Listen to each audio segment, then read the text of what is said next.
आज का विषय है तनाव किसे कहते हैं और तनाव पैदा होने का कारण क्या है। ये दो विषय एक साथ हैं, तो पहले ये बात समझ लेनी आवश्यक है, तनाव किसे कहा जाता है। यानी कि तनाव है क्या चीज़, टेंशन है क्या चीज़ अपने आप में, यानी टेंशन की परिभाषा क्या कहेंगे, तो ये समझना ज़रूरी है। विचारों की जो गति है, जो सामान्य तौर पर चल रहे हैं, उससे एकदम से उनकी गति बहुत अधिक हो जाए तो उस अधिक गति की प्रक्रिया को तनाव कहा जाता है। पुनः समझने का प्रयास करें। जो नॉर्मल गति से आपके मन में विचार पैदा हो रहे हैं, अचानक किन्हीं कारणवश उन विचारों की गति बहुत तीव्र हो जाए, बहुत तेज हो जाए, तो वो जो तेज हुई विचारों की गति, उसे कहा जाता है तनाव। वो है तनाव। विचारों की गति का तीव्र होना ही तनाव है, और तनाव कोई चीज़ नहीं है। फिर तनाव के कारण अलग अलग हो सकते हैं, वो अलग विषय आ जाता है। लेकिन पहले ये बात पूरी तरह से आपको समझ लेनी है। जैसे नॉर्मल गति में आप दिन में कार्य करते हैं, प्रातः से लेकर शाम तक, एकदम विचारों की जो गति है नॉर्मल चल रही है, जैसे चल रही थी आपकी, तो वो तो एक साधारण रूप में है, तो एक पीसफुल लाइफ चल रही है। लेकिन अचानक कोई कारण बन जाए, कोई घटनाएं बन जाएं, जिसकी वजह से विचारों की गति में कई गुना इजाफा हो जाए, एकदम से बहुत तेज गति से चलने लगे, तो वो जो बहुत तेजी गति से चलने लगे विचार, उस प्रक्रिया को ही तनाव कहा जाता है वास्तव में। तो उससे क्या होगा कि जो मन में जो तनाव उत्पन्न हुआ, क्यों हुआ? गति तीव्र होने से, तो उसकी नॉर्मल पोजीशन जो है वो चेंज हुई एकदम से। मान लीजिए विचारों की गति आप मानते हैं कि इतने समय में, एक टाइम में, कि 1 घंटे के अंदर एक कोई संख्या आप निर्धारित कर लेते हैं कि इतनी है। लेकिन अचानक से कोई परिस्थिति आई, उसका कारण आप स्वयं भी हो सकते हैं, आपके संबंधी भी हो सकते हैं, धन भी हो सकता है, समाज भी हो सकता है, कुछ भी, कोई भी कारण हो सकता है। लेकिन विचारों की जो गति है वो बहुत फास्ट हो गई, अनकंट्रोल हो गई।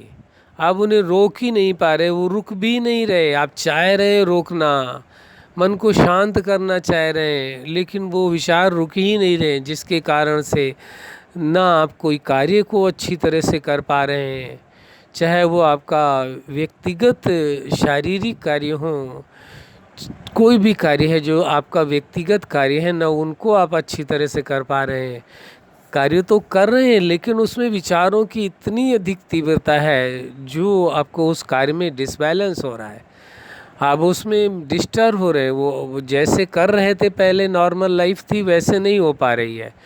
उसमें आप कार्य तो कर रहे हैं शरीर के द्वारा कुछ और, लेकिन मन इतनी तीव्र गति से उन्हीं विचारों में के प्रभाव में है, जिसके कारण से आपको टेंशन फील हो रही है, तनाव फील हो रहा है। तो ये समझ लेना आवश्यक है। उसी प्रकार रिलेशनशिप में है, ये व्यक्तिगत कार्यों में, रिश्तों में भी है कि कोई ऐसी घटनाएं घट गई जिसकी वजह से मन की जो स्पीड है विचारों की बहुत तेज़ हो गई, किसी घटना के कारण, संबंधियों के कारण, या आपने जो उनसे उम्मीदें रखी थी उसके कोई भी कारण के विषय में आगे चर्चा करेंगे। लेकिन प्रश्न बार बार हम इस ओर आपको इशारा कर रहे हैं कि विचारों की गति जो तीव्र हो गई, वो है टेंशन, वो है तनाव। क्योंकि उससे जो ब्रेन, जो आपका दिमाग है एक्चुअल में, उसकी एक लिमिट है कि इतने तक तो नॉर्मल पोजीशन में जो उसके अंदर विचार आ रहे हैं, तो उसका नियंत्रण चलता रहता है। अब एकदम से ही यदि वर्कलोड दिमाग के ऊपर ज़्यादा हो जाए, एकदम से उसे बहुत ज़्यादा जल्दी जल्दी सोचना पड़े, तो वो जो ज़्यादा सोचने से जो ब्रेन के अंदर डिस्टरबेंस पैदा होने लगती है, मतलब एक लिमिट के पार थॉट की प्रक्रिया स्टार्ट हो जाती है, जिसके कारण जो है वो उसके अंदर टेंशन क्रिएट होने लगती, तनाव पैदा होने लगता है। ब्रेन के जो सिस्टम्स में हैं, जो थॉट प्रोसेस का, उसमें डिसबैलेंस आने लगता है अधिक तीव्रता से। तो एक तरह की दिमागी उलझन, बेचैनी, ये सारी चीज़ें अपने आप दिखाई देने लगती हैं। तो व्यक्ति समझता है कि हमें किसी कारणवश तनाव हो रहा है। बहुत अधिक स्टिमुली यदि थॉट आपके अंदर आने लगे बहुत जल्दी जल्दी, तो आप ये देखेंगे, क्योंकि जो मन में चल रहा होता है दिमाग के थ्रू, वो शरीर उसको फॉलो करता है, तो ब्लड सर्कुलेशन भी आपका फास्ट हो जाएगा, यानी बीपी हाई होने लगेगा। क्योंकि विचारों की गति तीव्र होने के कारण शरीर में भी उसका इम्पैक्ट आना शुरू हो गया, तुरंत ही शुरू हो जाता है। शरीर आपके विचारों को फॉलो करता है। तो जैसे ही विचारों की गति तीव्र हुई, शरीर ने क्या किया, उसे लगा कि इनको और ज़्यादा हेल्प की ज़रूरत है, और ज़्यादा ब्लड की सप्लाई चाहिए, तो और वो फास्ट गति से ब्लड देने लगता है, और इसी प्रक्रिया को बीपी हाई कह देते हैं। यानी ब्लड का जो सर्कुलेशन है, जो इसकी इतने होना चाहिए, वो उसे एक, क्योंकि दिमाग को ज़रूरत पड़ गई, और ज़्यादा एनर्जी की ज़रूरत पड़ गई, और ज़्यादा उसे ब्लड की आवश्यकता हुई। जब यूज करेगा एनर्जी कहाँ से मिल रही है दिमाग को? यदि आपने इस मेडिकल साइंस के विषय में, विज्ञान के विषय में आपने जाना होगा, तो आप समझ रहे होंगे इस बात को कि ब्रेन को जो, और या पूरी बॉडी को जो एनर्जी मिलती है, वो ब्लड के थ्रू मिलती है। जो उसके मेन जो पॉइंट हैं, तो उनको हर सेल को, सेल जिसको बोलते हैं आप, हर सेल को जो एनर्जी मिलती है वो कहाँ से मिलती है? ब्लड के थ्रू मिलती है। तो जब ब्रेन को अधिक वर्क करना पड़ेगा, अधिक स्पीड से थॉट लाने पड़ेंगे, तो नेचुरली है कि उसे और अधिक एनर्जी की ज़रूरत पड़ेगी। तो एनर्जी कहाँ से मिलनी है? उसको ब्लड के थ्रू मिलनी है।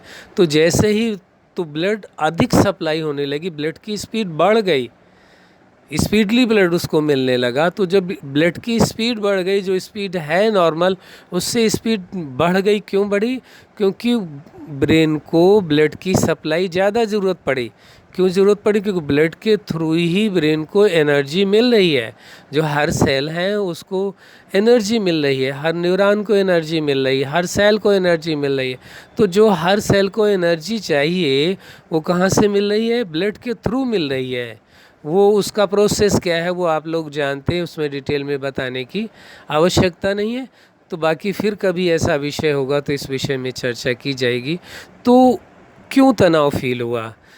कभी आपने देखा होगा जब तनाव होता है तो व्यक्ति दिमाग को अपने एकदम से पकड़ के बैठ जाता है, सिर को बहुत तनाव हो रहा है, सिर में हाथ रख के। उसका रीज़न यही है। क्यों जा रहा है? क्योंकि ब्रेन को एकदम से कार्य करना पड़ा, बहुत स्पीड में थॉट आने लगे। जब स्पीड में उससे कार्य लिया जाएगा तो नेचुरल है उसको एनर्जी ज़्यादा चाहिए, और एनर्जी कहाँ से मिल रही? ब्लड से मिल रही है। तो ब्लड के थ्रू जब उसे एनर्जी, तो ब्लड ज़्यादा सप्लाई होगा, नहीं ब्लड की गति, जो नॉर्मल गति से ब्लड चल रहा था वो तीव्र गति हो गई। तो जब तीव्र गति हो गई तो निश्चित है उसे कह देंगे बीपी हाई हो गया। ब्लड सर्कुलेशन जो है अधिक तेज़ी गति से चलने से वो बीपी हाई माना गया। तो वहाँ पर फिर तनाव होता है। जो बॉडी का सिस्टम है, आपका ब्रेन का जो सिस्टम है, उसमें डिसबैलेंस होने लगा, तो वो तनाव है। जो ब्रेन का सिस्टम है उसमें डिसबैलेंस हुआ, जो एक नॉर्मल गति थी वहाँ ब्रेन को अधिक वर्क करना पड़ रहा है, फास्ट गति से करना पड़ रहा है, और अधिक जल्दी जल्दी थॉट लाने पड़ रहे हैं, जिसके कारण वो उसके सिस्टम में डिसबैलेंस आया। वो चीज़ तनाव है। ये तनाव हम समझाने की कोशिश कर रहे हैं। आप समझ रहे होंगे इस वास्तविकता को। तनाव अपने आप में क्या चीज़ है, क्यों होता है वो कारण अलग है, वो मैटर अलग है, लेकिन तनाव है क्या चीज़ अपने आप में, इसका जन्म कहाँ से हुआ वो अलग मैटर है। लेकिन तनाव की जो डिफिनेशन है, क्या चीज़ है, परिभाषा क्या है, तनाव है क्या आखिर, वो चीज़ आपको समझाने की कोशिश कर रहे हैं। हो सकता है हम सफल हो जाएं और हो सकता है नहीं भी हो पाए, कोई ज़रूरी नहीं है। लेकिन हाँ, प्रयास हम अपना कर रहे हैं कि आप समझ सकें कि तनाव है क्या चीज़ आखिर। तो ब्रेन के अंदर जो नॉर्मल पोजीशन है उससे अधिक ब्रेन को वर्क करना पड़ रहा है, यानी अधिक थॉट जनरेट करने पड़ रहे हैं, एक साथ ही बहुत जल्दी जल्दी विचार लाने पड़ रहे हैं, बहुत जल्दी जल्दी सोचना पड़ रहा है। तो जिसके कारण ब्रेन में उसकी कार्यशैली में एक डिसबैलेंस होने लगा, एक डिस्टर्ब हो रहा है ब्रेन, उससे आप अधिक वर्क एक साथ लेने लगे हैं। वही तनाव है, वही तनाव है, उसे ही तनाव कहा जाएगा। अब तनाव के रीजंस क्या हैं वो तो अलग विषय है, उसके विषय में चर्चा करेंगे इसी टॉपिक में। तो हम समझते हैं कि आप ये समझ गए होंगे। एक लाइन में हम यदि कहें तो अति उत्तम होगा। विचार जो नॉर्मल पोजीशन में चल रहे हैं यदि बहुत ही तेज़ गति से चलने लगे तो उस तेज़ गति से चलने की प्रक्रिया को तनाव कहा जाता है। और तनाव के रीजन क्या है, अब उसके विषय में जान लेते हैं। तनाव का जो पहला रीजन है वो व्यक्ति स्वयं होता है। मान लीजिए स्वयं के लिए उन्होंने कोई गोल निर्धारित किया है या अपनी लाइफ स्टाइल के बारे में कि हमारी लाइफ स्टाइल कैसे रहनी चाहिए, सुबह से शाम तक हमारी दिनचर्या कैसी होनी चाहिए, आपने जो निर्धारित किया है, या जो कार्य आपने सुबह उठ करके निश्चित किए हैं कि आज इन कार्यों को पूरा करना है, और किन्हीं कारणों बस जो आपने प्लान बनाए हैं स्वयं के प्रति और यह स्वयं के प्रति कार्य करने के लिए प्रक्रिया जो आपने जारी की है, किन्हीं कारणों बस वो पूरा नहीं कर पाए आप, या उन कार्यों को करते समय व्यवधान होने लगा, तो वहाँ से तनाव का जन्म हुआ। क्या? तो तनाव का पहला कारण क्या बना? पहला कारण बना जो आपने अपने लिए या अपने प्रति या अपने से कार्य करके प्रति जो आपने एक निर्धारित किया है कार्य, और उसकी एक समय सीमा जो निर्धारित की है, यदि वो समय से नहीं हो पाता है और उसी अनुरूप नहीं हो पाता है तो तनाव का जन्म होता है। यानी पहला कारण आप स्वयं होते हैं तनाव के जन्मदाता। दूसरा कारण हो जाता है जिन संबंधियों के बीच में आप रह रहे हैं और उन लोगों के साथ जो आपकी वैचारिक जो तालमेल है, बैलेंस है आपका, चाहे विचारों का हो, चाहे इमोशनली बैलेंस हो, भावनात्मक संतुलन हो, उसमें कहीं डिसबैलेंस आ जाए, या कोई कार्य आपने उनको सौंपा है या उन्होंने कोई कार्य आपको सौंपा है जिस कार्य को आप पूरी तरह से नहीं कर पा रहे हैं, कोई व्यवधान हो रहा है, तो उसके कारण भी तनाव का जन्म होता है। दूसरा कारण आपके जो संबंध हैं वो रिस्पॉन्सिबल नहीं है, हम कोई एलिगेशन किसी पर नहीं लगा रहे, लेकिन रीज़न है कहाँ से आता है तनाव, कि जो आपकी उम्मीदें हैं उनसे या उनकी उम्मीदें आपसे हैं, दोनों की एक दूसरे से उम्मीदें हैं, वो यदि पूरी होती नज़र नहीं आती हैं तो तनाव का जन्म होता है। दूसरा ये कारण होता है। तीसरा कारण आपका प्रोफेशन होता है, जो आप कार्य करते हैं, चाहे जॉब कर रहे हैं या बिजनेस कर रहे हैं, उस कार्य को जिस गति से करना चाहिए आप नहीं कर पा रहे हैं, या कर तो रहे हैं लेकिन उतनी सक्सेस नहीं मिल पा रही है। तो न सक्सेस मिलने के कारण या उस कार्य में कोई व्यवधान होने के कारण जो तनाव पैदा होता है, तो वो प्रोफेशन की वजह से आपके अंदर तनाव का जन्म हुआ।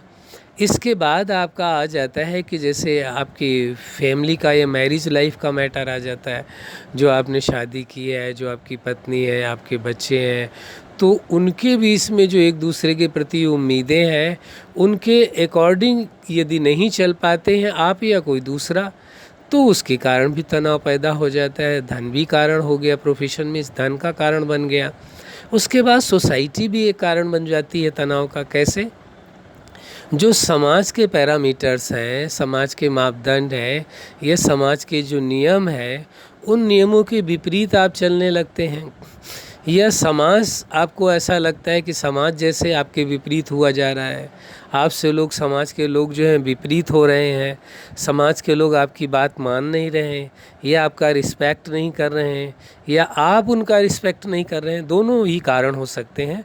तो वहाँ से भी तनाव का जन्म प्रारंभ हो जाता है। इसके बाद आ जाता है कि आपका स्पिरिचुअल, जो जिस धर्म को आप मानते हैं, जहाँ आपकी आस्था है, जहाँ आपका भरोसा है, विश्वास है, वहाँ जो आपने लक्ष्य बनाया है उस लक्ष्य तक नहीं पहुँच पाते हैं तो तनाव होता है। या जो उससे जुड़े हुए लोग हैं उनके किसी प्रभाव के कारण, उनके किसी व्यवहार के कारण वो एक मैटर कोई ना कोई पैदा हो जाता है जो आपके मन के अनुकूल नहीं है, तो वहाँ से भी तनाव का जन्म होता है। और फिर तनाव के जन्म के और भी बहुत सारे कारण हैं। मान लीजिए कि कोई प्राकृतिक घटना घट जाती है, भूकंप आ गया, बाढ़ आ गई, सूखा हो गया, चक्रवात आ गए, ये भूस्खलन हो गया, बहुत सारी चीज़ें हैं और भी कई चीज़ें हो सकती हैं। तो जिसके कारण, प्राकृतिक घटनाओं के कारण भी जो आपकी लाइफ प्रभावित होती है, जो नुकसान होता है, उसके कारण तनाव पैदा होता है।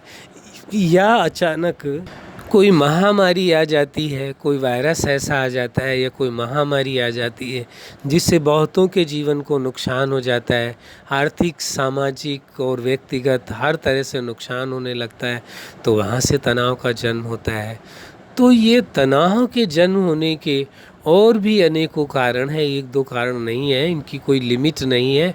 एक सार में थोड़ी थोड़ी चीज़ें आपको बताने का प्रयास किया है।